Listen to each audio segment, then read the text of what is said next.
ഞാൻ ഒരു 4 മണ്ഡലങ്ങളിൽ മത്സരിക്കാൻ തീരുമാനിച്ചു ഈ 2021. ആ ഒരു ചിരി കേട്ടു, ഞാൻ ചിരി കണ്ടു. അല്ല, ഇവിടുത്തെ ചിരി എന്താ, ഒറ്റ ചോദ്യം കറക്റ്റ് അല്ലേ? അത് മുകളിൽ ചിരിച്ചത് ഞാനേ ഈ സൈക്കോളജിയിലെ ആളാണ് കേട്ടോ. അപ്പൊ ഈ കുട്ടി എന്താ നോക്കിട്ടേ പിന്നെ ഇതല്ലേ നമ്മൾ ambitious ആവണമല്ലോ, പക്ഷേ ആവണമെന്നല്ലോ. അപ്പോൾ വെച്ചാൽ ഞാൻ 4 ഇടത്തിൽ, കാരണം എന്തറിയോ, ഇതിന് ഞാൻ എൻ്റെ ഫസ്റ്റ് 2004 മത്സരിച്ച ആളാണ്. മാർച്ച് മാസത്തിൽ എൻ്റെ പൊളിറ്റിക്കൽ പാർട്ടി ഉണ്ടാക്കി. മെയ് മാസത്തിൽ ഞാൻ പിന്നെ അതിൻ്റെ കാരണം ജയിക്കാൻ വേണ്ടിയിട്ടല്ല, എൻ്റെ presence as a political leader is here. This is I have to, ആ ടെമ്പറേച്ചർ എനിക്കറിയണം. ഇതിനകത്ത് നമ്മൾ വന്നാൽ ഉണ്ടാകുന്ന പ്രശ്നങ്ങളെ പറ്റി നമുക്കറിയണം. അതിനൊരു ചങ്കൂറ്റം മലയാളിയായ ഒരാൾക്കെ പറ്റിയിട്ടുള്ളൂ, ദേവന് മാത്രം സഹിച്ചിട്ടുള്ളൂ. അത് ഞാൻ വലിയ അഹങ്കാരത്തോടു കൂടി തന്നെ പറയും. കാരണം ഇവിടെ എത്ര ആൾക്കാരുണ്ട്, എത്ര മലയാളി, എത്ര വലിയ വലിയ ആൾക്കാരുണ്ട്, അവർക്കൊന്നും തോന്നിയില്ലല്ലോ. അവരൊക്കെ വലിയ വർത്തമാനങ്ങളൊക്കെ പറയും അങ്ങനെ. പക്ഷേ ഇത്രയും ഒരു രാഷ്ട്രീയ പാർട്ടി ഉണ്ടാക്കാനായിട്ട്, കേരളത്തിലെ ഒരു രാഷ്ട്രീയ പാർട്ടി ഉണ്ടാക്കാനായിട്ട് ചങ്കൂറ്റം കാണിച്ച് ഞാൻ മാത്രമേ ഉള്ളൂ. അതിൽ NDTVയും പിന്നെ ടൈംസ് ഓഫ് ഇന്ത്യ ആണ് അതിനെ എന്നെ ഭയങ്കര ഹൈലൈറ്റ് ചെയ്ത് പറഞ്ഞത്. അവർ എൻ്റെ ഇലക്ഷന് വന്നിരുന്നു. ഇലക്ഷൻ ഞാൻ നിൽക്കുന്ന ട്രിവാൻഡ്രത്ത് വെസ്റ്റിൽ നിന്നിരുന്നു അസംബ്ലിയിൽ. അപ്പോൾ ഞാൻ ഈ മൂന്ന് മുന്നണികളിലും എതിർത്തതാണ്. BJPനും കോൺഗ്രസിനെയും പിന്നെ കമ്മ്യൂണിസ്റ്റ് പാർട്ടിയും എതിർത്ത് നിന്നതാണ്. ആലോചിച്ച് നോക്കൂ, കേരളത്തിൽ എന്തായിരിക്കും എൻ്റെ സ്ഥിതി. ഒറ്റയ്ക്ക് നിന്നതാണ്. ഒരു മനുഷ്യനില്ല, ഒരു ജാതിയില്ല, ഒരു മതമില്ല, ഒരു പൊളിറ്റിക്കൽ ഒരു സംഘടന എൻ്റെ പിന്നിൽ ഉണ്ടായിരുന്നില്ല. അത് എൻ്റെ ഒരു കമ്മിറ്റ്മെൻ്റാണ്.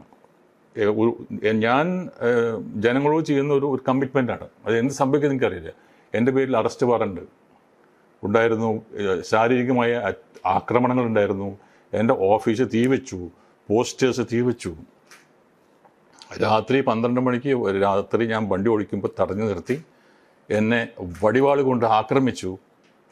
മനസ്സിലായില്ലേ? ഇതൊന്നും നിങ്ങൾക്കറിയില്ല, കാരണം ഇത് അറിയിക്കാൻ സമ്മതിക്കില്ല. മനസ്സിലായില്ലേ? അപ്പോൾ അത് ഞാൻ അങ്ങനത്തെ ആക്രമണത്തിൽ നിന്നും ഞാൻ രക്ഷപ്പെട്ടത് എൻ്റെ കളരിയോ കൊണ്ടാണ്. കളരി ഇതുള്ളതുകൊണ്ട് ഞാൻ രക്ഷപ്പെട്ടു. അല്ലെങ്കിൽ ഞാൻ അവരെന്നെ വെട്ടിക്കൊന്നെ. അത് 4 സ്കൂട്ടറിൽ എൻ്റെ പിന്തുടർന്ന് വന്നു. സ്റ്റോപ്പ് ചെയ്തു രാത്രി 12 മണിക്ക് വടക്കാഞ്ചേരി നിൽക്കുന്ന സമയത്ത്. അപ്പോൾ ഞാൻ മാത്രം ഡ്രൈവ് ചെയ്ത് പോവാണ്. അപ്പോൾ എൻ്റെ കയ്യിലൊരു വടി, ഇത്ര പോകുന്നൊരു വടി ഉണ്ടായാലും ഒരാളും എൻ്റെ അടുത്തേക്ക് വരില്ല. ഞാൻ ഇറങ്ങി, വടി എടുത്ത് ഇറങ്ങി. അപ്പോൾ ഇവർ തീരെ പ്രതീക്ഷിച്ചില്ല. ഒരു സിനിമാ നടൻ ഇങ്ങനെ ചെയ്യുമെന്നുള്ളതായിരുന്നു. ഈ സിനിമയിൽ മോഹൻലാലും മമ്മൂട്ടിയൊക്കെ അടിപിടി കൂടുന്നുണ്ട്, അത് വേറെ വിഷയം. അല്ലാതെ ഒറ്റയ്ക്ക് നിൽക്കുന്ന ഒരു മനുഷ്യന് വടിയെടുത്തിട്ട് പുറത്ത് അവർ പേടിച്ചു പോയി. അവർ ഓടി രക്ഷപ്പെട്ടു. അങ്ങനെ തന്നെ എൻ്റെ ഓഫീസ് തകർത്തു. പിന്നെ ഞാൻ ഈ വടക്കാഞ്ചേരി ടൗണിൽ ഞാൻ ക്യാമ്പയിൻ ചെയ്യുന്ന സമയത്ത് പെട്ടെന്നൊരു അറ്റാക്ക് ഉണ്ടായി. എന്നെ എല്ലാവരും വന്ന് അടിക്കാനുള്ള ശ്രമം നടത്തി. അപ്പോഴേക്കും എൻ്റെ എനിക്ക് കുറേ പിള്ളേരുണ്ട്, അവരെന്നെ പൊക്കി വേറെ വണ്ടിയിലിട്ടിട്ട് ഓടിപ്പോയി. അങ്ങനത്തെ ഒരുപാട്. എന്നിട്ട് ഞാൻ നിന്നല്ലോ, എന്നിട്ട് ഞാനിവിടെ നിൽക്കുന്നുണ്ട്, ഇപ്പോഴും ഞാനത് പറയുന്നുണ്ട്. അപ്പോൾ അതിൻ്റെ ഒരു ശക്തി ഉണ്ടല്ലോ. അപ്പോൾ ഒരു പൊളിറ്റീഷ്യൻ എന്ന നിലയ്ക്കുള്ള അത് ഇപ്പോഴും ആ അസ്വസ്ഥതയുണ്ട്. ആ അസ്വസ്ഥത, ആ ഒരു ധൈര്യം വെച്ചിട്ടാണ് ഞാൻ ഈ 4 മണ്ഡലങ്ങളിൽ ഇത് തീരുമാനിച്ചത്. അത് ഒറ്റയ്ക്ക് നിൽക്കാൻ ഞാൻ തീരുമാനിച്ചു. അങ്ങനെ ഞാൻ തീരുമാനിച്ചു. പലരുമായിട്ട് ഞാൻ ചർച്ച ചെയ്തു. ചില സപ്പോർട്ടൊക്കെ എനിക്ക് കിട്ടി. എപ്പോഴും fund is an important thing. നമ്മൾ ഒരു സിനിമാ നടനായ എനിക്ക് അത്ര ഫണ്ടൊന്നും ഇല്ലാത്ത മനുഷ്യൻ. അങ്ങനെ ചില ആൾക്കാർ ഫണ്ട് ചെയ്യാൻ, കാരണം ഇൻഡിപെൻഡൻ്റ് ആയിട്ട് നിൽക്കുന്ന ഒരാൾ, എന്നെ സ്നേഹിക്കുന്ന കുറേ ആൾക്കാരുണ്ട്, എൻ്റെ നിലപാടുകളെ അംഗീകരിക്കുന്ന കുറേ ആൾക്കാരുണ്ടായിരുന്നു. അവരൊക്കെ പറഞ്ഞു നമ്മൾ പിന്നിലുണ്ടാവും എന്ന് പറഞ്ഞു. അങ്ങനെ നിൽക്കുന്ന സമയത്ത് ഒരു ദിവസം അപ്പോഴേക്കും ഈ മനോരമയാണിത് ആദ്യം പുറത്തു വിട്ടത് 4 സ്ഥലങ്ങളിലേക്ക്. അങ്ങനെ നിൽക്കുന്ന സമയത്ത് എൻ്റെ വീട്ടിലേക്ക് ഒരു 4 പേര് കടന്നു വന്നിട്ട് അങ്ങനെ പറഞ്ഞു, അങ്ങനെ 4 മണ്ഡലങ്ങളിൽ നിങ്ങൾ മത്സരിക്കുന്നുണ്ടല്ലോ, അതിൽ 4 മണ്ഡലങ്ങളും ഞങ്ങൾ കാൻഡിഡേറ്റിന് തരാം. അവരുടെ കാൻഡിഡേറ്റിന്, എൻ്റെ കാൻഡിഡേറ്റ് അല്ല, തരാം. അതിൻ്റെ ഫണ്ടിങ്ങൊക്കെ അത് നോക്കിക്കോളും. അത് ഞാൻ പറഞ്ഞ പ്രശ്നമാണ്, അതുകൊണ്ടാണ്. അപ്പോൾ എനിക്ക് ഞാൻ പറഞ്ഞു, നിങ്ങൾ പറയുന്നത് എനിക്ക് മനസ്സിലായില്ല എന്ന് പറഞ്ഞു. ഞങ്ങൾക്ക് ദേവൻ്റെ മുഖം മതി. നിങ്ങളുടെ കേരള പീപ്പിൾസ് പാർട്ടിയുടെ മുഖവും നിങ്ങളുടെ മുഖവും ഉണ്ടായാൽ മതി. ഞങ്ങളത് ഈ 4 MLA ഉണ്ടാക്കിത്തരാം. ഇതാണ് അവരാവശ്യം. അപ്പോൾ ഞാൻ നിങ്ങൾ ആരാണെന്ന് ചോദിച്ചു. അപ്പോൾ അവരുടെ ഐഡൻറ്റിറ്റി എന്നോട് പറഞ്ഞു. അപ്പോൾ ഞാൻ പറഞ്ഞു, ഞാൻ എൻ്റെ പൊളിറ്റിക്കൽ പാർട്ടി തുടങ്ങിയ അന്ന് മുതൽ ഏറ്റവും കൂടുതൽ എതിർക്കുന്നതും വെറുക്കുന്നതും നിങ്ങളെപ്പോലെയുള്ള ഈ ആൾക്കാരെയാണ്. ഇന്നും അന്നും ഇന്നും എന്നും ഞാൻ നിങ്ങളെ എതിർക്കും. അതിനൊരു പ്രശ്നമില്ല. അപ്പോൾ ഇവർ ചിരിക്കുകയാണ്, ഈ കുട്ടി ചിരിച്ച പോലെ. പിന്നെ അല്ല, കാരണം അവർ കളിയാക്കാണ്, ഇയാൾ എന്തൊരു ഇതാണ് അവൻ പറയുന്നത്. അതുകൊണ്ട് അപ്പോൾ അവരെന്നോട് പറഞ്ഞു, മിസ്റ്റർ ദേവൻ, നിങ്ങളൊക്കെ ചില്ലുകുട്ടാരത്തിൽ ജീവിക്കുന്നവരാണ്, സിനിമാ താരങ്ങളാണ്, ഗ്ലാമറസ് ജീവിക്കുന്നവരാണ്. നിങ്ങളൊന്ന് ഈ തെരുവീതികളിൽ കൂടി നടന്ന് ഞങ്ങളെപ്പറ്റി ഒന്ന് ചോദിക്കൂ, അപ്പം അറിയാം ഞങ്ങൾ ആരാണെന്നുള്ളത്. ഞാൻ പറയും, നിങ്ങൾ പെറ്റ് വീണ നിങ്ങളുടെ ആൾക്കാർ, നിങ്ങളുടെ പറയുന്നില്ല, നിങ്ങൾ പെറ്റ് വീണ അന്ന് മുതൽ നിങ്ങൾ ആരാണെന്നും നിങ്ങൾ ഈ രാജ്യദ്രോഹികളാണെന്നും എനിക്ക് മനസ്സിലായതുകൊണ്ടാണ് ഞാൻ ഇപ്പോൾ നിങ്ങൾ പറഞ്ഞത്. ഇനി മേലിൽ ഈ കാര്യം എൻ്റെ അടുത്ത് വരാൻ പാടില്ല. അപ്പോൾ അവർ പറഞ്ഞു, കാർഡെടുത്തിട്ട് നീട്ടി, എന്തെങ്കിലും മനസ്സിന് മാറ്റം വരികയാണെങ്കിൽ ഇതിൽ വിളിച്ചാൽ മതി, ഞങ്ങൾ ഉണ്ടാവുമെന്ന് പറഞ്ഞു. ഞാൻ പറഞ്ഞു, I will not touch this. നിങ്ങൾ ഈ കാർഡ് തന്നെ ഞാൻ തൊടില്ല, അതെനിക്ക് അറപ്പാണെന്ന് പറഞ്ഞത്. അവരങ്ങനെ ഇറങ്ങിപ്പോയി.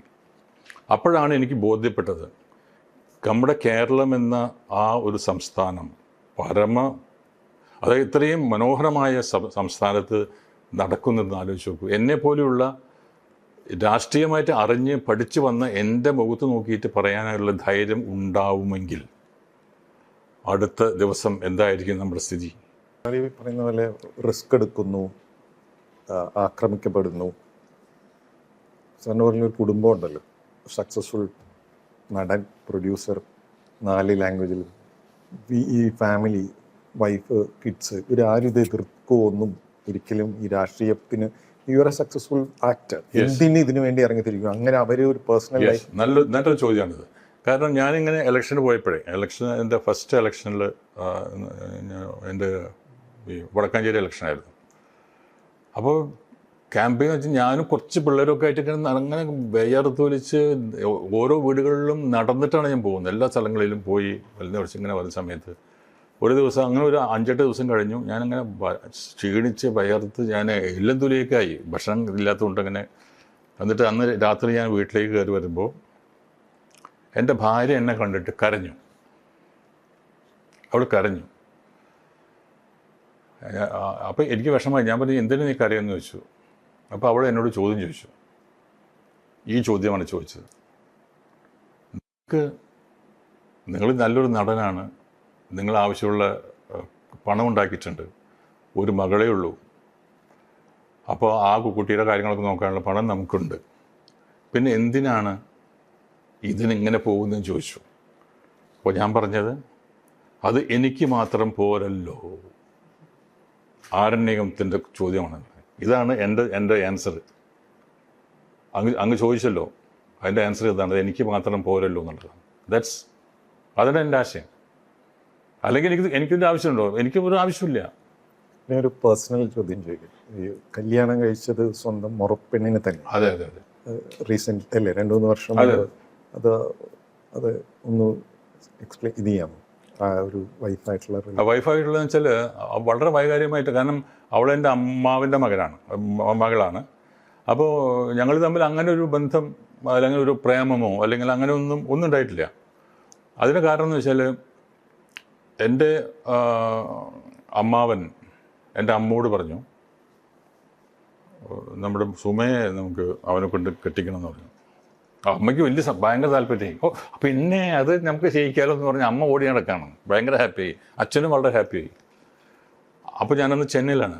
അപ്പോൾ എന്നെ വിളിച്ചിട്ട് പറഞ്ഞു ഇങ്ങനെ, നിങ്ങൾ വാ, ഒരു കാര്യം ഉണ്ടായിരുന്നു പറഞ്ഞു. അപ്പോൾ എന്താ കാര്യം? നിങ്ങൾ വാ, വന്നിട്ട് പറയാമെന്നൊക്കെ പറഞ്ഞു. അങ്ങനെ ഒരു സസ്പെൻസിൽ നിർത്തി. ഞാൻ പറഞ്ഞു എന്താ കാര്യം പറഞ്ഞാലും എനിക്ക് വരാൻ പറ്റുള്ളൂ എന്ന് പറഞ്ഞു. അങ്ങനെ എൻ്റെ ഒരു കസിൻ എന്നെ വിളിച്ചു. കസിൻ വിളിച്ചിട്ട് അല്ല നിന്നെ ഒന്ന് കെട്ടിക്കാൻ പോവാണ് എന്ന് പറഞ്ഞു. ഞാൻ കെട്ടിക്ക്? ഞാൻ പറഞ്ഞു അങ്ങനെ കെട്ടിക്കേണ്ട പ്രായം എനിക്ക് ആയിട്ടില്ല, അതുകൊണ്ട് കെട്ടിക്കേണ്ട സമയമാകുമ്പോൾ ഞാൻ പറയാം എന്ന് പറഞ്ഞു. അങ്ങനെ ഞാൻ അമ്മ വിളിച്ചുകൊണ്ട് ഞാൻ അവിടെ ചെന്നു. അമ്മ വിളിച്ചത്. അപ്പോൾ അമ്മ പറഞ്ഞു ഇങ്ങനെ ഏട്ടൻ പറഞ്ഞു ഇങ്ങനെ സുമയെ നിന്നെ കൊണ്ട് കെട്ടിക്കണം എന്നാണ് ഏട്ടൻ്റെ വലിയ ആഗ്രഹം എന്ന് പറഞ്ഞു. അപ്പോൾ ഞാൻ പറഞ്ഞു അമ്മ എനിക്ക് അതിനുള്ളൊരു പ്രായമായിട്ടില്ല, ഞാൻ ഈ കുറച്ചും കൂടി ഒന്ന് ഫ്രീ ആയിട്ട് ജീവിക്കട്ടെ, ഭാര്യനെ കൊണ്ട് നടക്കാൻ ബുദ്ധിമുട്ടാണ് എന്നൊക്കെ പറഞ്ഞു. അപ്പോൾ അല്ല അത് അങ്ങനെ ഇതെല്ലാം എന്നൊക്കെ പറഞ്ഞു. അങ്ങനെ നിൽക്കുന്ന സമയത്ത് ഇവളുടെ അമ്മാവന്മാർ 5 അമ്മാവന്മാരുണ്ട് ഇവൾക്ക്. ആ 5 അമ്മാവന്മാരും കൂടിയിട്ട് എതിർത്തു. ഒരു കാരണവശാലും ആ തെണ്ടിക്ക് അങ്ങനെ അവർ ഉപയോഗിച്ചു ആ തെണ്ടിക്ക് നമ്മുടെ മോളെ കൊടുക്കാൻ പാടില്ല. അവൻ കോളേജ് പഠിക്കുമ്പോൾ തെണ്ടിയായിട്ട് ആൾക്കാരെ തല്ലി നടന്ന് കേസൊക്കെയുള്ള മനുഷ്യനാണ്, അവൻ്റെ ചട്ടമ്പിരവുള്ളതാണ് എൻ്റെ അങ്ങനെ ഉണ്ടാക്കി. അപ്പോൾ എനിക്ക് സമാധാനമായി, രക്ഷപ്പെട്ടല്ലോ എന്ന് ചോദിച്ചു. അവിടെ ഒബ്ജക്ഷൻ വരുമല്ലോ. അപ്പോൾ ഇങ്ങനെ ഭയങ്കര ദൃഷ്ടി നിൽക്കുകയാണ്. അപ്പോൾ ഞാൻ എന്താണെന്ന് വെച്ചാൽ ഇത് എന്ത് ചെയ്യുക, എങ്ങനെയാണ് ഇതിനൊരു ഇത് കിട്ടുക? അപ്പോൾ അവൾ സെൻറ്റ് മേരീസിൽ പഠിക്കുകയാണ്, പ്രീ ഡിഗ്രി ഫസ്റ്റ് ഇയറാണ്. അവർക്ക് 17 വയസ്സും കൂടെ ആയിട്ടുള്ളൂ തോന്നുന്നു. അവൾ പ്രീ ഡിഗ്രി പഠിക്കുകയാണ്. അപ്പോൾ ഞാൻ വിചാരിച്ചു ഇവളൊന്ന് കോൺടാക്ട് ചെയ്തിട്ട് ഇവളോട് ഒരു അഭിപ്രായം ചോദിക്കാം. ഇവള് ഇല്ല എന്നൊക്കെ പറഞ്ഞ് രക്ഷപ്പെട്ടല്ലോ. അപ്പോൾ ഞാൻ അന്നൊരു ഇൻലൻഡ് ഉണ്ട്, എൻ്റെ ഒരു ബ്ലൂ കളർ ഇൻലൻഡ് ഉണ്ട്, അതിൽ ഞാനൊരു കത്ത് എഴുതി ഇവൾക്ക്, ചെന്നൈയിൽ കത്ത് എഴുതി. ഞാൻ പറഞ്ഞു നമ്മുടെ കാർന്നവരൊക്കെ കൂടിയിട്ട് ഇങ്ങനെ ഒരു പരിപാടി, ഇങ്ങനെ ഒരു പദ്ധതി ഉണ്ടാക്കിയിട്ടുണ്ട്, നിൻ്റെ അഭിപ്രായം എന്താണ്? കാരണം ഞാൻ പറഞ്ഞു എൻ്റെ അഭിപ്രായത്തിൽ ഇപ്പോൾ ഒന്ന് കല്യാണം വേണ്ട എന്നുള്ളതാണ്. അപ്പോൾ നിൻ്റെ അഭിപ്രായം എന്താണെന്ന് പറയൂ എന്ന് പറഞ്ഞിട്ട് ഞാനൊരു ചെറിയ ഒരു പാരഗ്രാഫ് അടങ്ങുന്നൊരു കത്ത് എഴുതി കൊടുത്തു. എല്ലാം പോസ്റ്റ് ചെയ്തു. ഒരാഴ്ച കഴിഞ്ഞപ്പോൾ എൻ്റെ അമ്മ എന്നെ വിളിച്ചു. നീ എന്ന് മുതൽ അവിടെ പ്രേമലേഖനം എഴുതാൻ തുടങ്ങി? അപ്പോൾ എനിക്ക് മനസ്സിലായില്ല. ഞാൻ പറഞ്ഞു എന്താ അമ്മ പറഞ്ഞു? അല്ല നീ എന്ന് മുതലാണ് പ്രേമലേഖനം എഴുതാൻ തുടങ്ങി? അപ്പോൾ എനിക്ക് മനസ്സിലായി. നീ സുമിക്ക് കത്തെഴുതിയോ? ഞാൻ അപ്പോഴേ എനിക്ക് ഷോക്കായി പോയി. അമ്മ എന്ത്? ഞാൻ പറഞ്ഞു എന്ത് പറ്റി? അതേ സുമയ്ക്ക് കത്തെഴുതി, നീ ആ സുമ അത് പൊട്ടിക്കാതെ അവളുടെ അമ്മയ്ക്ക് കൊണ്ട് കൊടുത്തു. ഇവൾ പേടിച്ചു പോയി. അപ്പോൾ ഞാൻ ഇതിന് മറുപടി വരാൻ പറ്റിയ അഡ്രസ്സ് അപ്പുറത്ത് പിന്നിൽ എഴുതിയിട്ടുണ്ടായിരുന്നു. ഇവൾ എന്താ ചെയ്യുന്നത് വെച്ചാൽ ഇവൾ നേരെ പേടിച്ചിട്ട് നേരെ അവളുടെ അമ്മയിൽ കൊണ്ട് കൊടുത്തു. ഇത് പോരെ, അമ്മമാർക്ക് ഇത് മതിയല്ലോ. ഇവരിത് മാറ്റർ വായിക്കുന്നില്ല. പ്രേമലേഖനം അങ്ങോട്ടാക്കി. ഇത് കണ്ട അവന് ഇപ്പം തന്നെ അവനങ്ങനെ ചെയ്താൽ അവനെ ഞാൻ പറഞ്ഞില്ല അവൻ തെണ്ടിയാണെന്ന് പറഞ്ഞില്ലേ. അങ്ങനെ ഭയങ്കര പ്രശ്നങ്ങൾ നടക്കുകയാണ്. അപ്പോൾ എന്നോട് പറഞ്ഞു അങ്ങനെ. അപ്പോൾ ഞാൻ പറഞ്ഞു അതും പരാജയപ്പെട്ടു പോയി. അങ്ങനെ നിൽക്കുന്ന സമയത്ത് ഞാൻ വിചാരിച്ചു അപ്പോൾ എൻ്റെ ഈ അമ്മാവന് ഹാർട്ട് അറ്റാക്ക് ആയിട്ട് ഹോസ്പിറ്റലൈസ് ചെയ്ത് കിടക്കുകയാണ്. അപ്പോൾ ഞാൻ വിചാരിച്ചു നീ അമ്മ അടുത്ത് പോയി നമുക്ക് അവതരിപ്പിക്കാം എനിക്കിപ്പോൾ. അങ്ങനെ ഞാൻ അമ്മാവനെ കാണാൻ പോയി. അപ്പോൾ അദ്ദേഹം ഇങ്ങനെ കിടക്കുകയാണ് അവിടെ. ഞാൻ അടുത്ത് വന്നു. ഞാനൊന്നും പറഞ്ഞില്ല. അപ്പോൾ അദ്ദേഹം നോക്കി എന്നിട്ട് പറഞ്ഞു ഒരു സിനിമ സ്റ്റൈലിൽ നിനക്ക് ഇഷ്ടമില്ലെങ്കിൽ വേണ്ട കേട്ടോ. ഫസ്റ്റ് ഡയലോഗ് അതാണ്. എനിക്ക് അങ്ങനൊരു മോഹം വന്നു, അതുകൊണ്ടാണ് ഇങ്ങനെ പറഞ്ഞത്. ഇതൊക്കെ നീയാണ് തീരുമാനിക്കേണ്ടത്, നിൻ്റെ ഇഷ്ടങ്ങളൊക്കെ നീയാണ് തീരുമാനിക്കേണ്ടത്. പിന്നെ എനിക്ക് തോന്നാൻ എന്താ കാരണം എന്ന് ഒരു പക്ഷേ നിനക്ക് തോന്നുമായിരിക്കും. അതിനൊരു കാരണമുണ്ട്, നീ ഓർക്കുന്നുണ്ടോയെന്ന് അറിയില്ല. എൻ്റെ സിനിമ ദ്വീപ് എന്ന് പറഞ്ഞ സിനിമ ഇൻ്റർനാഷണൽ ഫിലിം ഫെസ്റ്റിവലിനുമായിട്ട് ഞാൻ ഡൽഹി കൊണ്ടുവരുന്നു. അപ്പോൾ ഞാൻ നിൻ്റെ അടുത്ത് വരാൻ പറഞ്ഞു, നീ വന്നു. നമ്മൾ ഒരുമിച്ചാണ് ഇതിൻ്റെ പ്രസ് ഷോയ്ക്ക് പോയത്. അപ്പോൾ ഇൻ്റർനാഷണൽ ഫിലിം ഫെസ്റ്റിവലാണ്. അപ്പോൾ ഈ ചെമ്മീനൊക്കെ ശേഷമുള്ള ആയതുകൊണ്ട് വലിയ ഇൻ്റർനാഷണൽ പ്രസ് ഒക്കെ വന്നിട്ടുണ്ട്. രാമു കാര്യേട്ടൻ്റെ ഒരു ഫിലിമാണ് ദ്വീപ് എന്നാണ് എൻ്റെ പേര്. ആ സമയത്ത് നീ എൻ്റെ കൂടെ വന്നു. നമ്മൾ ഈ പ്രസ് ഷോ കണ്ടു, ഡിന്നർ കഴിഞ്ഞു. അത് കഴിഞ്ഞിട്ട് നമ്മളൊരു ടാക്സി പിടിച്ചിട്ട് നമ്മുടെ താമസ സ്ഥലത്തേക്ക് പോയി. പോകുന്ന വഴിക്ക് നീ എന്നോടൊന്നും സംസാരിച്ചില്ല. നീ ഡൽഹിയുടെ ഭംഗി എന്നൊക്കെ പറഞ്ഞു എൻ്റെ അടുത്ത്. ഡൽഹിയുടെ ട്യൂബ്ലൈറ്റ് കണ്ടപ്പോൾ അങ്ങനെ ഇരുന്ന് പറഞ്ഞു. അപ്പോൾ നിന്നോട് ചോദിച്ചു, ഞാൻ അതല്ല ചോദിച്ചത്, നീ ഇപ്പോൾ ഒരു സിനിമ കണ്ടില്ലേ, അതിനെപ്പറ്റി നീ ഒപ്പീനിയൻ ഒന്നും പറഞ്ഞില്ലല്ലോ. അപ്പോൾ ഇതേപ്പറ്റി എൻ്റെ അടുത്ത് ചോദിക്കല്ലേ എന്നുള്ളതാണ് എൻ്റെ ഒരു പ്രാർത്ഥന എന്ന് വെച്ചാൽ. ഞാൻ പ്രാർത്ഥന ചോദിച്ചാൽ ഞാൻ എന്ത് പറയും എന്നുള്ളതാണ് എൻ്റെത്. അല്ല, എന്താ നീ ഉണ്ടായിരിക്കുന്നത് പറയണം, ഈ സിനിമ എങ്ങനെയുണ്ടെന്ന് ചോദിച്ചു. അപ്പം മുമ്പ് എൻ്റെ റൈറ്റ് സൈഡിൽ ഇരിക്കുകയാണ്. അപ്പോൾ ഞാനിങ്ങനെ കണ്ണുകൊണ്ടിട്ട് പറഞ്ഞു, ഭയങ്കര ഒരു ബോറ് ഫിലിമായിട്ട് എനിക്ക് തോന്നിയതാണ്. അപ്പോൾ ഇത് എന്തൊരു പടമാണെന്ന് വെച്ചാൽ, ഇത് കേട്ടോടുകൂടി അദ്ദേഹം പൊട്ടിച്ചിരിക്കുകയാണ്. ഭയങ്കര ചിരിയാണ്. കാരണം അവനവൻ്റെ പടം ബോറാണെന്ന് ഒരാൾ പറഞ്ഞിട്ട് അയാൾ എങ്ങനെ ചിരിക്കുക? ഞാൻ വെച്ച് ചപ്പക്കുറ്റിക്കാടി കിട്ടുമെന്ന് വിചാരിച്ചു. ഇത് പൊട്ടിച്ചിരിച്ചിട്ട് പറയാണ്, എടാ എൻ്റെ അഭിപ്രായം അത് തന്നെയാണ്, നീ ഓർക്കുന്നുണ്ട് അപ്പോൾ അത്? ഞാൻ പറഞ്ഞു, അത് ഓർക്കുന്നുണ്ട്. അന്ന് ഞാൻ തീരുമാനിച്ചു എൻ്റെ മകളുടെ ഭർത്താവ് നീയാണ്. കാരണം ഇത്രയും ചങ്കുറ്റം എൻ്റെ ഒരു ഫിലിമിനെ പറ്റി നീ ചോദിച്ചപ്പോൾ എൻ്റെ മുഖത്ത് നോക്കിയിട്ട് നീ പറഞ്ഞു ബോറ് പടമാണെന്ന്. അതാണ് നിൻ്റെ ക്വാളിറ്റി, നിൻ്റെ ചങ്കുറ്റമാണത്. അതുകൊണ്ടാണ് ഞാൻ അന്ന് മുതൽ എനിക്കൊരു ആഗ്രഹം തോന്നി, ഇത് എൻ്റെ മകൾക്ക് പറ്റിയ ആൾ നീ തന്നെയാണ്. അതുകൊണ്ട് നിനക്ക് ഇഷ്ടമില്ലെങ്കിൽ ഇത് വിട്ടേക്ക്. അതിനെ പറ്റി ഞാനത് ഇതുകൊണ്ട് പറഞ്ഞെന്ന് മാത്രമേ ഉള്ളൂ, അതൊന്നും പ്രശ്നമില്ല, അതൊക്കെ നിൻ്റെ ഇഷ്ടങ്ങളാണ്, വേണ്ടെന്ന് വെച്ചാൽ. അപ്പോൾ അത് കേട്ടിട്ട് ഞാൻ പോകുന്ന സമയത്ത് എനിക്ക് തോന്നി, ഇത് ഒരു സെൻറ്റി വർക്ക് ചെയ്തു, ഒരു സെൻറ്റിമെൻറ്റ്സ് ഉണ്ടായി. എൻ്റെ എങ്ങനെ ഈ അദ്ദേഹത്തിന് അങ്ങനെ ഇതുണ്ടെന്ന് പറഞ്ഞു. അങ്ങനെ ഞാൻ അമ്മയുടെ അടുത്ത് വന്ന് പറഞ്ഞു, അമ്മ എന്തായാലും പിന്നെ അദ്ദേഹം സീരിയസ് ആയിട്ട് കിടക്കുകയാണ്, പ്രശ്നമായാൽ പിന്നെ അതൊരു വേദനയാവുമല്ലോ. അപ്പോൾ ഞാൻ അമ്മയോട് പറഞ്ഞു, അമ്മ ശരി അമ്മ, നമുക്ക് അങ്ങനെയാണ് ഈ കല്യാണം നടക്കുന്നത്. ഇല്ല ഇപ്പം ചോദിച്ചില്ല. പിന്നെ എനിക്ക് പേടി എന്താണെന്നറിയോ, ഇവളായതുകൊണ്ട് എന്ന് പേടിയെന്ന് വെച്ചാൽ, ഇവളുടെ കോളേജ് പഠിക്കുന്ന ഒരു പെണ്ണായിട്ട് എനിക്ക് ലവ് ഉണ്ടായിരുന്നു, അത് ഇവൾക്ക് അറിയാം. അതുകൊണ്ട് ഒരു കാരണം അതാണ്, പുലിവാല് ഇത് അവൾക്ക് അറിയാം എന്ത് പ്രശ്നമുണ്ടെന്ന്. ഈ സെൻറ്റ് മേരീസ് കോളേജിൽ പഠിക്കുന്ന അതേ കോളേജിൽ വേറൊരു കുട്ടീൻ്റെ, ആ കുട്ടിയായിട്ട് ഞാൻ അല്പം ലവും കാര്യങ്ങളൊക്കെ ഉണ്ടായിരുന്നു. അത് ഇവൾക്ക് അറിയുകയും ചെയ്യാം കേട്ടോ, അത് ഇവൾക്ക് അറിയുന്ന കാര്യം എനിക്ക് അറിയുകയും ചെയ്യാം, മനസ്സിലായില്ലേ? അപ്പോൾ കല്യാണം കഴിഞ്ഞ് കഴിഞ്ഞാൽ ഇവിടെ അതിർത്ത് പൊക്കിയ വല്ല പ്രശ്നം ഉണ്ടാക്കുമോ എന്നുള്ള ഇതുണ്ട്. അതും കൂടി കൂടിയാണ് ഞങ്ങൾ വേണ്ടെന്ന് പറഞ്ഞത്. പക്ഷേ അത് കല്യാണം കഴിഞ്ഞിട്ട് അവൾ അതൊക്കെ വളരെ she was one of the wonderful person I have ever met.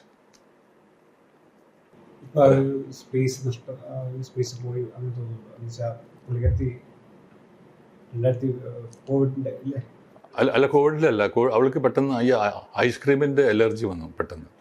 ഇപ്പോൾ 4 വർഷമായിട്ടുള്ളൂ. 4 വർഷം ആവാൻ പോകണേ ഉള്ളൂ. അവൾക്ക് ഈ അലർജി വന്നിട്ട് ചെന്നൈയിലായിരിക്കുന്ന സമയത്ത് അവൾക്കൊരു ഈ ഐസ്ക്രീം കഴിച്ചിട്ട് ഒരു ഇത് വന്നു, ഒരു ശ്വാസം വിട്ടു, ഭയങ്കര ബ്രീത്ത് പ്രശ്നം വന്നിട്ട് ഞാൻ അവിടെ ഹോസ്പിറ്റലൈസ് ചെയ്തു. അത് അപ്പോൾ തന്നെ ശരിയാക്കി എടുത്തു. അപ്പോൾ അവർ പറഞ്ഞു ഐസ്ക്രീമിൻ്റെ ഒരു പ്രശ്നം തോന്നുന്നുണ്ട്, അപ്പോൾ ഒരു കാരണവശാലും നിങ്ങൾ ഐസ്ക്രീം കഴിക്കരുത്, എനി ബ്രാൻഡ് ആയാലും കഴിക്കരുത്. അത് ഏതുകൊണ്ടാണെന്ന് നമുക്കറിയില്ല അപ്പോൾ. പക്ഷെ അവൾ ഇവിടെ വന്നിട്ട് മോൾക്കൊരു ബേബി ഉണ്ടായി. അപ്പോൾ ആ ബേബിയും കൂടിയിട്ട് നമ്മുടെ വീട്ടിലേക്ക് വന്നപ്പോൾ ഞാനുണ്ടായിരുന്നില്ല, ഞാനിവിടെ ചേർത്തലൊരു ഷൂട്ട് നടക്കായിരുന്നു. അപ്പോൾ അവർക്ക് വേണ്ടിയിട്ട് ഐസ്ക്രീം വാങ്ങി വെച്ചിട്ടുണ്ടായിരുന്നു. അവരിതെല്ലാം കഴിച്ച് ഊണൊക്കെ കഴിച്ചിട്ട് അവർ പോയി. അപ്പോൾ എനിക്ക് തോന്നുന്നു അവൾ പെട്ടെന്ന് ഇത് ഐസ്ക്രീം കണ്ടപ്പോൾ ഇതൊന്നും ഓർത്ത് കാണില്ല. അങ്ങനെ അവൾ ഐസ്ക്രീം എടുത്ത് കുടിച്ചു 1 മണിക്കൂറിനകത്ത് ഇവൾക്ക് ബ്രീത്ത് ചെയ്യാൻ പറ്റുന്നില്ല. അവളങ്ങനെ അപ്പോൾ സെർവൻ്റ് എന്നെ വിളിച്ച് പറഞ്ഞു, ഇവിടെ ഇങ്ങനെ ഫ്ലോറിൽ കിടന്ന് ഇങ്ങനെ റോൾ ചെയ്യാണ്, ബ്രീത്തിങ് കിട്ടാതെ. അങ്ങനെ തന്നെ ഞാൻ അവിടുന്ന് വന്നപ്പോൾ ഈ വലിയൊരു സീരിയസ് കണ്ടീഷനിലാണ്. അങ്ങനെ തന്നെ ഞാൻ ഇവിടെ ഹോസ്പിറ്റലൈസ് ചെയ്തു. രക്ഷപ്പെടുത്താൻ പറ്റില്ല അത്രയ്ക്ക്. അപ്പോൾ എന്ന് വെച്ചാൽ ഇത് ഈ ഐസ്ക്രീമിൻ്റെ അലർജി കൊണ്ട് ഈ ലങ്സ് മുഴുവനും പോറസായി, കംപ്ലീറ്റ് ഹോൾസ് വന്നു. അപ്പോൾ ശ്വസിക്കുന്ന ശ്വാസം മുഴുവനും പുറത്തേക്ക് പോകും, അവിടെ നിൽക്കില്ല. ഒരു മാരകമായൊരു ഇതായിരുന്നു. രാഷ്ട്രീയക്കാരനാണ്, സിനിമാ നടൻ, വേറെ പല പ്രവർത്തനം. സ്ട്രെസ് എന്തായാലും ഉണ്ടാവും. ഡീസ്ട്രെസ്സിന് വേറെ എന്താ സാധാരണ വീട്ടിൽ വന്നാൽ ചെയ്യാറ്? ഞാൻ ഈ ശരിക്കും പറയുകയാണെങ്കിൽ ഞാൻ ചെറുപ്പം മുതൽ ഞാനൊരു കളരി അഭ്യാസിയാണ്. ഞാൻ ജിമ്മിന് പോകാറുണ്ട്. പിന്നെ അതിന് കഴിഞ്ഞ 18 ദിവസമായിട്ട് ഞാൻ ഗുരുജി ശ്രീ രവിശങ്കർ ഗുരുജിൻ്റെ ആർട്ട് ഓഫ് ലിവിങ്ങിൻ്റെ ഒരു ഫോളോവറാണ്. അതിൻ്റെ ഒരു ക്രിയ ചെയ്യും, യോഗ, മെഡിറ്റേഷൻ എല്ലാ ദിവസവും ഞാൻ ചെയ്യുന്നുണ്ട്. ഒരു 1.25 മണിക്കൂർ നേരം ഡെയിലി ഇന്നും ചെയ്തു. എപ്പോഴും അങ്ങനെ എൻ്റെ ഹെൽത്തിനെ കൂടുതൽ നോക്കുന്ന ഒരാളാണ്. അങ്ങനെ എനിക്ക് സ്ട്രെസ് ഉണ്ടാവാറില്ല. അങ്ങനെ ഒരു സ്ട്രെസ് എന്ന് പറയുന്ന ഒരു സംഗതി എനിക്ക് ഉണ്ടായതായിട്ട് എനിക്ക് ഓർമ്മയില്ല. പ്രശ്നമാണോ അങ്ങനെയൊന്നും ഒരു എല്ലാത്തിനും ഞാനിങ്ങനെ ഒരു ഈസി ആയിട്ട് എടുക്കുന്ന ഒരാളാണ്. തൃശ്ശൂർ മത്സരിക്കാൻ ഈ വരുന്ന അങ്ങനെ എന്തെങ്കിലും പ്ലാനുകളോ? ഒരിക്കൽ പറഞ്ഞിട്ടുണ്ട് സുരേഷ് ഗോപി തോറ്റപ്പോൾ ഞാൻ ജയിച്ച് കാണിക്കും. സുരേഷ് ഗോപി പറഞ്ഞിട്ടുണ്ട്. അല്ല, ഞാനോ? പറഞ്ഞിട്ടുണ്ട്. സുരേഷ് ഗോപി ഒരിക്കൽ ഇലക്ഷൻ തോറ്റ് കഴിഞ്ഞപ്പോൾ 20 തോറ്റു. ഏതിൽ എപ്പോ? കഴിഞ്ഞ assembly election Suresh Gopi candidate ആയിട്ട് ഫെയിലിയർ ആയി. അന്ന് പറഞ്ഞു സാറ് പറഞ്ഞിരുന്നു ജയിച്ച് കാണിക്കും. ജയിച്ച് കാണിക്കും. അന്നല്ല ഞാൻ ജയിച്ച് കാണിക്കും. ഞാൻ ഇനിയും ഞാൻ കാണിക്കാൻ സമയമുണ്ടല്ലോ. അന്നല്ല, ഞാൻ വേറൊരു ഇലക്ഷനല്ല. അത് ജയിച്ച് കാണിക്കണമെങ്കിൽ ഞാൻ ആദ്യം തന്നെ ഞാൻ ഈ ഭാരതീയ ജനതാ പാർട്ടിയിൽ ചേർന്ന കാരണം വെച്ചാൽ ഭാരതീയ ജനതാ പാർട്ടി ഇപ്പോൾ ജയിക്കത്തക്ക വിധത്തിൽ വളർന്നിട്ടില്ല. ഞാനൊരു പൊളിറ്റീഷ്യൻ എന്ന നിലയ്ക്ക് പറയുകയാണ്. അതിനെ വളർത്താനാണ് ഞാൻ ഇതിനകത്ത് വന്നത്. വളർത്താൻ പറ്റിയൊരു പൊളിറ്റിക്കൽ പാർട്ടിയാണെന്ന് എനിക്കറിയാം. ഞാൻ ഇത്രയും ഒരു 20 വർഷത്തെ ആക്റ്റീവ് പോളിറ്റിക്സിലുള്ളത് കൊണ്ട് പേരിൽ ഇപ്പോൾ വിശ്വസിക്കാൻ കൊള്ളാവുന്ന ഒറ്റ പാർട്ടി ഭാരതീയ ജനതാ പാർട്ടിയാണെന്ന് വിശ്വസിക്കുന്ന ഒരാളാണ്. അപ്പോൾ ഇന്നല്ലെങ്കിൽ നാളെ ഞാൻ ജയിച്ച് കാണിക്കും. അതാണ് ഞാൻ അന്ന് പറയാൻ കാരണം. ബിജെപിയുടെ ഇനിയുള്ള ഫ്യൂച്ചർ കേരളത്തിൽ വലിയൊരു ഫ്യൂച്ചറുണ്ട്. വലിയൊരു ഭയങ്കരമായ ഒരു ഫ്യൂച്ചർ വരുന്നുണ്ട്. അതിന് പ്രവർത്തനങ്ങൾ വേണം. ഞാൻ പറഞ്ഞത് ഇപ്പോഴത്തെ പ്രവർത്തനങ്ങൾ പോരാ. ഒരുപാട് നല്ല രീതിയിൽ പ്രവർത്തിച്ചാൽ എനിക്ക് നേരിട്ട് ഞാൻ എല്ലാ ജനങ്ങളുമായിട്ടുള്ള ബന്ധമുള്ളതുകൊണ്ട് ഞാൻ എല്ലാ മതങ്ങളുമായിട്ട് ബന്ധമുണ്ട് എന്നെ സംബന്ധിച്ചിടത്തോളം. ഇന്നും ഈ മുസ്ലിം സമുദായമായിട്ട് വളരെ അധികം സൗഹൃദത്തിലാണ് ഞാൻ. മനസ്സിലായില്ലേ? അവരെ വീട്ടിൽ എനിക്ക് എല്ലാ സ്വാതന്ത്ര്യമുണ്ട്. സാധാരണ മുസ്ലിംസിൻ്റെ വീടുകളിലൊന്നും നമുക്ക് പോയാൽ അകത്തേക്ക് കയറാൻ ബുദ്ധിമുട്ടാണ്. എനിക്ക് അവരുടെ അടുത്തേക്ക് പോകും. അത്രയും ബന്ധങ്ങളുമുള്ള ഒരു മനുഷ്യനാണ്. അതുപോലെ തന്നെ ക്രൈസ്തവ സഭ എല്ലാവരുമായിട്ട് ഞാൻ അങ്ങനെ മതങ്ങളെ പറ്റി പറയില്ല. എല്ലാവരുമായിട്ടും നല്ലൊരു ഇതുണ്ട്. അപ്പോൾ എൻ്റെ ഒരു മുദ്രാവാക്യം തന്നെ ശ്രീനാരായണ ഗുരുദേവൻ പറഞ്ഞിട്ടുണ്ട്, ഒരു ജാതി ഒരു മതം ഒരു ദൈവം മനുഷ്യന്. അതാണ് സനാതനധർമ്മം. അതാണ് സനാതനധർമ്മം എന്നുള്ളത് ഇപ്പോൾ ആരും പറയാതെ. ശരിക്കും ഈ ഗുരുദേവൻ്റെ ആ ബുക്ക് വായിച്ചു കഴിഞ്ഞാൽ അതിനകത്ത് ഒരു ജാതി ഒരു മതം ഒരു ദൈവം മനുഷ്യന്, ഇതാണ് സനാതനധർമ്മം. അപ്പോൾ സനാതനധർമ്മത്തിൻ്റെ ഡെഫിനിഷനാണിത്. മനസ്സിലായില്ലേ? അപ്പോൾ തന്നെ അതിന് താഴെ ആരും കാര്യമായി ശ്രദ്ധിക്കാത്ത മറ്റൊന്നുണ്ട്. അതാണ് എന്നെ ആകർഷിച്ചത്. മതമേതായാലും മനുഷ്യൻ നന്നായാൽ മതി. ഈ ശ്രീനാരായണ ഗുരു മാത്രം പറഞ്ഞ കാര്യമാണ്. അപ്പോൾ അതാണ് ഏറ്റവും വലിയ മരുന്ന്. ഏറ്റവും വലിയ മരുന്ന് ഈ ഗുരുദേവൻ്റെ ആ മുദ്രാവാക്യമാണ്. മതമേതായാലും മനുഷ്യൻ നന്നാൻ മതി. നമ്മൾ വേറൊരു മതത്തിലേക്ക് പോകേണ്ട കാര്യമില്ല. മനസ്സിലായില്ലേ? അതാണ് നമ്മൾ വളർത്തേണ്ട ആ മുദ്രാവാക്യം, പറയേണ്ട ഒരു മുദ്രാവാക്യം എന്ന് പറയുന്നത് മതമേതായാലും മനുഷ്യൻ നന്നായാൽ മതി. അതുണ്ടെങ്കിൽ എല്ലാമായി, വേറെ നമുക്കൊന്നും വേണ്ടല്ലോ. ബിജെപി ഈ ഒരു സെയിം ഐഡിയോളജി ഫോളോ ചെയ്യുന്ന പാർട്ടിയാണെന്നാണ് തീർച്ചയായിട്ടും ഞാൻ 100% വിശ്വസിക്കുന്നു. ഞാനത് സ്റ്റഡി ചെയ്തിട്ടുള്ളതുകൊണ്ട് ഞാൻ പറഞ്ഞത്. ഞാൻ വെറുതെ പറയുന്നതല്ല. BJP-ക്കും RSSനും ഉള്ള ഒരു പ്രശ്നം എന്താണെന്ന് വെച്ചാൽ മീഡിയ നിങ്ങളായിരിക്കില്ല, പക്ഷേ നിങ്ങളുടെ കാരണന്മാരൊക്കെ കൂടി ചെയ്തിട്ടുള്ള ഒരുപാട് പ്രശ്നങ്ങളുണ്ട്.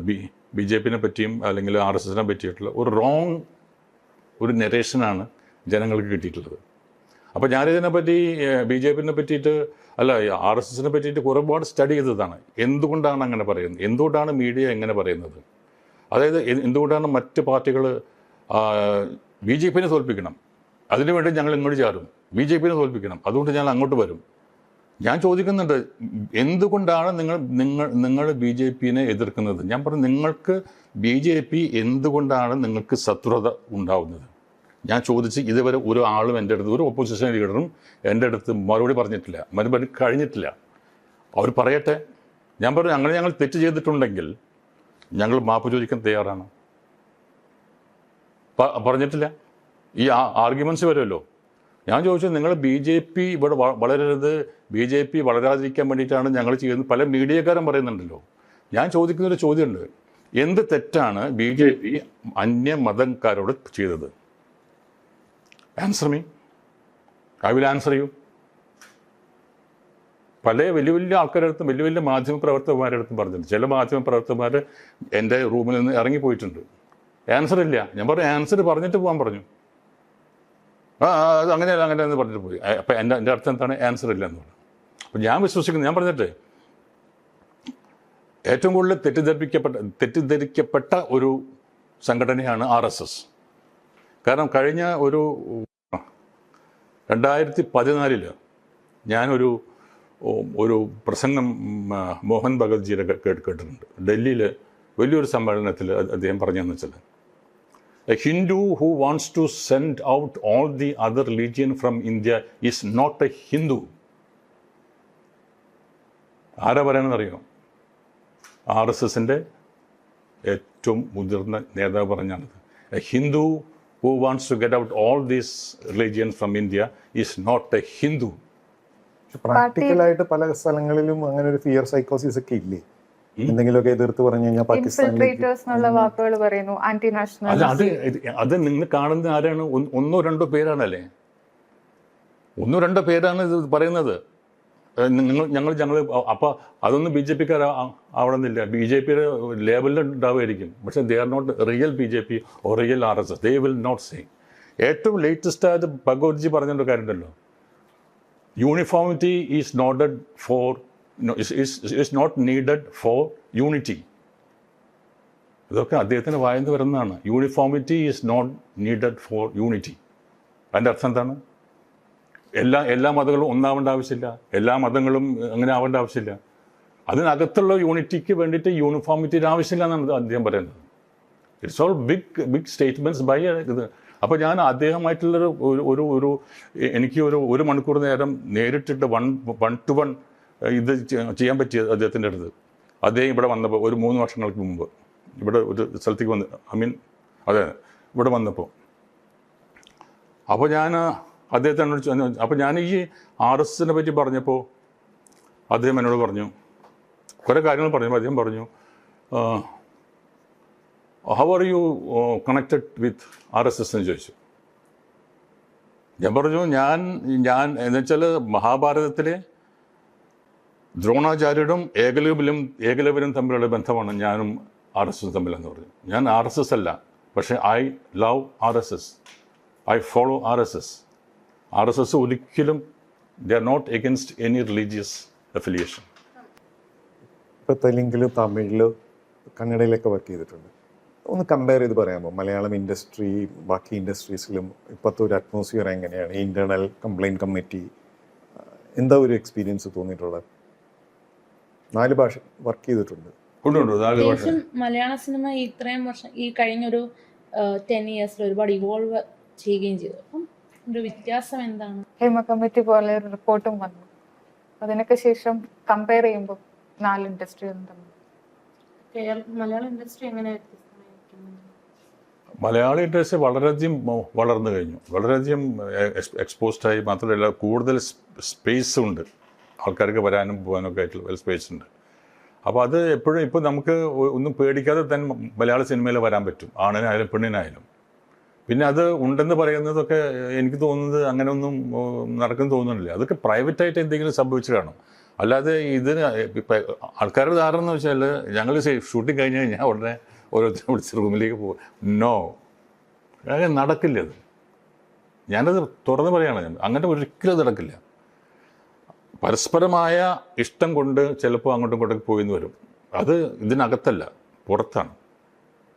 അപ്പോൾ അത് ഇതിനകത്തൊക്കെ നടക്കണമെന്ന് കുറേ ആൾക്കാരുടെ ഈ നമ്മൾ പബ്ലിക്കിൻ്റെ അടുത്ത് പോകുമ്പോൾ ഓരോരുത്തർ ചോദിക്കുന്നുണ്ട്. അങ്ങനെ ഒന്നും നടക്കില്ല അവിടെ. അമ്മയ്ക്കകത്ത് നടക്കില്ല, ഇൻഡസ്ട്രിക്കകത്ത് നടക്കും, പക്ഷെ അമ്മയ്ക്കകത്ത് നടക്കില്ല. അത് അമ്മ തന്നെയാണ്. അത് ഞാൻ എന്നും വളരെ സ്പഷ്ടമായിട്ട് ഞാൻ പറഞ്ഞു, അമ്മ എന്ന സംഗതി അമ്മ തന്നെയാണ്. നമ്മൾ അമ്മയാണത്. അതുകൊണ്ട് ഞാൻ ഇത്രയും വൈകാരികമായിട്ട് സംസാരിക്കാൻ കാരണം അതിനകത്ത് അമ്മ തന്നെ എല്ലാവരോടും ഒരേപോലെയാണ് നമ്മൾ നോക്കുന്നത്. അതിനകത്ത് ഒരു മാറ്റങ്ങളുണ്ടാവില്ല. ഇനി എന്താണെന്ന് എനിക്കറിയാൻ പറ്റില്ല. കാരണം നമുക്കൊരു നയിക്കാനായിട്ട് നല്ലൊരു സ്ട്രോങ് ആയിട്ടൊരു മനുഷ്യനുള്ളത് കൊണ്ട് ആയിരിക്കും അങ്ങനെ. കാരണം ലാൽ എന്ന് പറയുന്നത് ഒരു മഹാനായ ഒരു നടൻ, മഹാനായ ഒരു മനുഷ്യൻ. അദ്ദേഹം ഉള്ളതുകൊണ്ട് ചിലപ്പോൾ നമ്മൾ കാരണം അത് നമ്മൾ ആക്സെപ്റ്റഡ് ആണത്. He's accepted by all the people. ഇപ്പോൾ തെലുങ്കിലും തമിഴിലും കന്നഡയിലൊക്കെ വർക്ക് ചെയ്തിട്ടുണ്ട്. ഒന്ന് കമ്പയർ ചെയ്ത് പറയാമോ മലയാളം ഇൻഡസ്ട്രി ബാക്കി ഇൻഡസ്ട്രീസിലും ഇപ്പോഴത്തെ ഒരു അറ്റ്മോസ്ഫിയർ എങ്ങനെയാണ്? ഇന്റേണൽ കംപ്ലൈൻറ്റ് കമ്മിറ്റി എന്താ ഒരു എക്സ്പീരിയൻസ് തോന്നിയിട്ടുള്ളത്? 4 ഭാഷ വർക്ക് ചെയ്തിട്ടുണ്ട്. ഉണ്ട് 4 ഭാഷ. അത്യാവശ്യം മലയാള സിനിമ ഇത്രയും വർഷം ഈ കഴിഞ്ഞൊരു 10 ഇയേഴ്സിൽ ഒരുപാട് ഇവോൾവ് ചെയ്യുകയും ചെയ്തു. അപ്പം ഒരു വ്യത്യാസം എന്താണ്? ഹേമ കമ്മിറ്റി പോലെ ഒരു റിപ്പോർട്ടും വന്നു. അതിനൊക്കെ ശേഷം കമ്പയർ ചെയ്യുമ്പോൾ 4 ഇൻഡസ്ട്രികളും തമ്മിൽ മലയാള ഇൻഡസ്ട്രി എങ്ങനെ വ്യത്യസ്തമായിരിക്കുന്നു? മലയാള ഇൻഡസ്ട്രി വളരെയധികം വളർന്നു കഴിഞ്ഞു, വളരെയധികം എക്സ്പോസ്ഡായി. മാത്രമല്ല കൂടുതൽ സ്പേസ് ഉണ്ട്, ആൾക്കാർക്ക് വരാനും പോകാനും ഒക്കെ ആയിട്ടുള്ള സ്പേസ് ഉണ്ട്. അപ്പോൾ അത് എപ്പോഴും ഇപ്പോൾ നമുക്ക് ഒന്നും പേടിക്കാതെ തന്നെ മലയാള സിനിമയിൽ വരാൻ പറ്റും, ആണിനായാലും പെണ്ണിനായാലും. പിന്നെ അത് ഉണ്ടെന്ന് പറയുന്നതൊക്കെ എനിക്ക് തോന്നുന്നത് അങ്ങനെ ഒന്നും നടക്കുന്നു തോന്നുന്നില്ല. അതൊക്കെ പ്രൈവറ്റായിട്ട് എന്തെങ്കിലും സംഭവിച്ചു കാണും. അല്ലാതെ ഇതിന് ഇപ്പം ആൾക്കാരുടെ ധാരണ എന്ന് വെച്ചാൽ ഞങ്ങൾ ഷൂട്ടിങ് കഴിഞ്ഞ് കഴിഞ്ഞാൽ ഉടനെ ഓരോരുത്തരും വിളിച്ച് റൂമിലേക്ക് പോകും. നോ, അങ്ങനെ നടക്കില്ല. അത് ഞാനത് തുറന്ന് പറയുകയാണ്, അങ്ങനെ ഒരിക്കലും നടക്കില്ല. പരസ്പരമായ ഇഷ്ടം കൊണ്ട് ചിലപ്പോൾ അങ്ങോട്ടും ഇങ്ങോട്ടും പോയിന്ന് വരും. അത് ഇതിനകത്തല്ല, പുറത്താണ്. അപ്പോൾ അത് ഇതിനകത്തൊക്കെ നടക്കണമെന്ന് പല ആൾക്കാരുടെ ഈ നമ്മൾ പബ്ലിക്കിൻ്റെ അടുത്ത് പോകുമ്പോൾ ഓരോരുത്തർ ചോദിക്കുന്നുണ്ട്. അങ്ങനെ ഒന്നും നടക്കില്ല അവിടെ. അമ്മയ്ക്കകത്ത് നടക്കില്ല, ഇൻഡസ്ട്രിക്കകത്ത് നടക്കും, പക്ഷെ അമ്മയ്ക്കകത്ത് നടക്കില്ല. അത് അമ്മ തന്നെയാണ്. അത് ഞാൻ എന്നും വളരെ സ്പഷ്ടമായിട്ട് ഞാൻ പറഞ്ഞു, അമ്മ എന്ന സംഗതി അമ്മ തന്നെയാണ്. നമ്മൾ അമ്മയാണത്. അതുകൊണ്ട് ഞാൻ ഇത്രയും വൈകാരികമായിട്ട് സംസാരിക്കാൻ കാരണം അതിനകത്ത് അമ്മ തന്നെ എല്ലാവരോടും ഒരേപോലെയാണ് നമ്മൾ നോക്കുന്നത്. അതിനകത്ത് ഒരു മാറ്റങ്ങളും ഉണ്ടാവില്ല. ഇനി എന്താണെന്ന് എനിക്കറിയാൻ പറ്റില്ല. കാരണം നമുക്കൊരു നയിക്കാനായിട്ട് നല്ലൊരു സ്ട്രോങ് ആയിട്ടൊരു മനുഷ്യനുള്ളത് കൊണ്ട് ആയിരിക്കും അങ്ങനെ. കാരണം ലാൽ എന്ന് പറയുന്ന ഒരു മഹാനായ ഒരു നടൻ, മഹാനായ ഒരു മനുഷ്യൻ, അദ്ദേഹം ഉള്ളതുകൊണ്ട് ചിലപ്പോൾ നമ്മൾ കാരണം അത് നമ്മൾ ആക്സെപ്റ്റഡ് ആണത്. He's accepted by all the people. അതിനപ്പുറത്തേക്ക് ഇൻഡസ്ട്രിയിൽ വന്ന മാറ്റങ്ങൾ, അതായത് ടെക്നോളജി അഡോപ്റ്റ് ചെയ്യുന്ന രീതിയിലായാലും, ഈ പറയുന്ന പോലെ ഇന്റേണൽ കംപ്ലൈൻറ്റ്സ് കമ്മിറ്റി വരുന്ന കാര്യങ്ങളായാലും, ഈ വേജ് അല്ലെങ്കിൽ സ്റ്റാൻഡർഡൈസേഷൻ ഓഫ് എന്താണ് ഫുഡ്, അങ്ങനെ കുറേ മാറ്റങ്ങൾ വന്നിട്ടുണ്ടോ? അപ്പം ഇൻഡസ്ട്രി മൊത്തത്തിൽ നോക്കുമ്പോൾ മറ്റ് ഭാഷാ ഇൻഡസ്ട്രികളെ വെച്ച് നോക്കുമ്പോൾ എങ്ങനെയാണ് മലയാള ഇൻഡസ്ട്രി കാണുന്നത്? ഈ മലയാള ഇൻഡസ്ട്രി അന്നും ഇന്നും എനിക്ക് തോന്നിയിട്ടുള്ളത് വളരെയധികം ഓപ്പണാണ്. അവിടെ നമുക്കൊരു വലുപ്പ ചെറുപ്പങ്ങളില്ല അവിടെ, അല്ലെങ്കിൽ ജാതി മതങ്ങളില്ല, അല്ലെങ്കിൽ കക്ഷി രാഷ്ട്രീയങ്ങളില്ല. അവിടെ നമ്മളൊക്കെ ഒരേ ആർക്ക് എന്തെങ്കിലും പ്രശ്നം വന്നാൽ നമ്മളൊക്കെ ഇറങ്ങി ഒരുപാട് കാര്യങ്ങൾ നമ്മൾ ചെയ്തിട്ടുണ്ട്. ഇപ്പോൾ ഇൻഷുറൻസിൻ്റെ കാര്യം ഉണ്ടല്ലോ, ഇൻഷുറൻസിൽ വരുമ്പോൾ നമുക്ക് 5 ലക്ഷം രൂപയാണ് നമുക്ക് ലിമിറ്റ്. പല കേസുകളിലും 5-ൽ കൂടുതൽ വരും ഈ ഹോസ്പിറ്റൽ ബില്ല് വന്നാൽ തന്നെ അമ്മയിലത്തെ അംഗങ്ങൾ ഷെയർ ചെയ്തിട്ടാണ് അത് കൊടുക്കുന്നത്. ഇതൊക്കെ ഏതെങ്കിലും സംഘടന നടക്കും. അതിനുള്ള പൈസ ഉണ്ട് അവർക്ക്, പക്ഷെ അത് മനസ്സും വേണ്ടേ. പൈസ ഉള്ളതുകൊണ്ട് മാത്രം നമുക്ക് എടുക്കണമെന്നില്ല. അങ്ങനെയുള്ള മനസ്സുള്ളവരാണ് ഈ കലാകാരന്മാർ. ഈ കലാകാരന്മാർ വളരെ സെൻസിറ്റീവാണ്. അപ്പോൾ അതിൻ്റെ ഇതിൻ്റെ പേരിൽ എന്തെങ്കിലും പ്രശ്നം വരികയാണെങ്കിൽ അവരെല്ലാം ഒരുമിച്ചിട്ടാണ്. എൻ്റെ അനുഭവം കൊണ്ട് പറയാണ്, പല നടീനടന്മാർക്കും പ്രശ്നങ്ങൾ വരുന്ന സമയത്ത് ഹോസ്പിറ്റലിൽ നിന്ന് ഡിസ്ചാർജ് ചെയ്യാൻ പറ്റാത്ത സിറ്റുവേഷനിലൊക്കെ ഇവരൊക്കെ ഇടപെട്ടിട്ട് അവരെ അവിടെ നിന്ന് റിലീസ് ചെയ്തിട്ടുണ്ട്. അത് എനിക്ക് വെച്ചാൽ 5 ലക്ഷത്തിൽ കഴിഞ്ഞിട്ട് 12 ലക്ഷം രൂപ ബില്ല് വന്ന ഒരു അമ്മയുടെ ഒരു നടിയുടെ കാര്യത്തിന് അവിടെ നിന്ന് അവർ ഹോസ്പിറ്റലുകാർ പറഞ്ഞു ഇത് കാശ് കിട്ടിയിട്ടേ പോകാൻ പറ്റുള്ളൂ എന്ന് പറഞ്ഞു. അപ്പോൾ അമ്മ അറേഞ്ച് ദറ്റ് ഫണ്ട്. അതൊക്കെ വലിയ കാര്യങ്ങളല്ലേ. അപ്പോൾ അങ്ങനെ അല്ലാതെ ഒരു പരസ്പരമായി നല്ലൊരു ബന്ധമുള്ള റെസ്പെക്റ്റുള്ള സംഗതിയാണിത്.